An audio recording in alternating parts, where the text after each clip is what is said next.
Friends, మీ పిల్లలు exam రాసొచ్చిన తర్వాత అదేంటో నా మైండ్ అంతా బ్లాంక్ అయిపోయింది, ఏం గుర్తురాలేదు చదివింది అని చెప్తున్నారా? యాజ్ ఎ పేరెంట్గా మనం మాట్లాడే మాటలు అదేంటి ఇంట్లో బాగానే చదివావు కదా, మరి ఎగ్జామ్లో మాత్రం ఎందుకు బాగా రాయలేదు అని క్వశ్చన్ చేస్తూ ఉంటాం. ఎందుకు పిల్లలు చదివింది ఎగ్జామ్లో రాయలేకపోయారు అనే కారణాలు మాత్రం మనం గుర్తించము.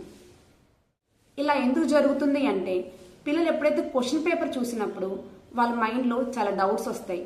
నేను ఇది బాగా రాయగలుగుతానా, చదివింది మొత్తం నాకు గుర్తుంటుందా, నాకు తక్కువ మార్క్స్ వస్తే ఇంట్లో ఏమనుకుంటారు, ఇలాంటి డౌట్స్ వచ్చినప్పుడు మైండ్ మొత్తం బ్లాంక్ అయిపోతుంది. మైండ్ అప్పుడు సర్వైవల్ మోడ్లోకి వెళ్తుంది. అంటే నన్ను నేను ఎలా రక్షించుకోవాలి, ఈ స్ట్రెస్ నుంచి ఎలా బయటపడాలి అని ఆలోచిస్తుంది. కానీ పిల్లలకి ఏవైతే ఈ క్వశ్చన్స్కి ఆన్సర్స్ ఇవ్వాలి అది మాత్రం బ్రెయిన్ ఇవ్వదు. ఇలా ఇవ్వకపోవటం వల్ల మైండ్ అనేది బ్లాంక్లోకి వెళ్ళిపోయి కాసేపు పిల్లలకి ఏమీ గుర్తుండదు.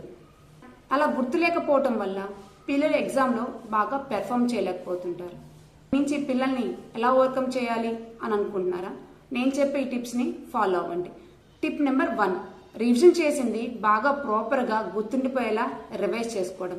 Tip number 2, writing practice. ఎంత బాగా రైటింగ్ ప్రాక్టీస్ చేస్తే పిల్లల్లో అంత కాన్ఫిడెన్స్ అనేది బిల్డప్ అవుతుంది. టిప్ నెంబర్ 3, నీ బెస్ట్ నువ్వు ఇవ్వు అని ఒక పాజిటివ్ మాటలు, నమ్మకం కలిగించే మాటలు పిల్లలతో యాజ్ ఎ పేరెంట్గా మనం మాట్లాడుతూ ఉండాలి. Tip number 4 and the most important one, బాగా నిద్ర ఉండేలా చూసుకోవాలి.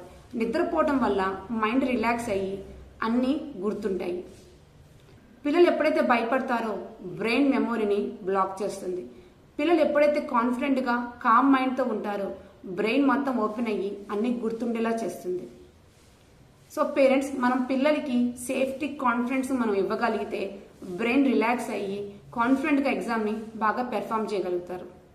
మీకు ఈ వీడియో బాగా నచ్చినట్టయితే లైక్, కమెంట్ అండ్ షేర్.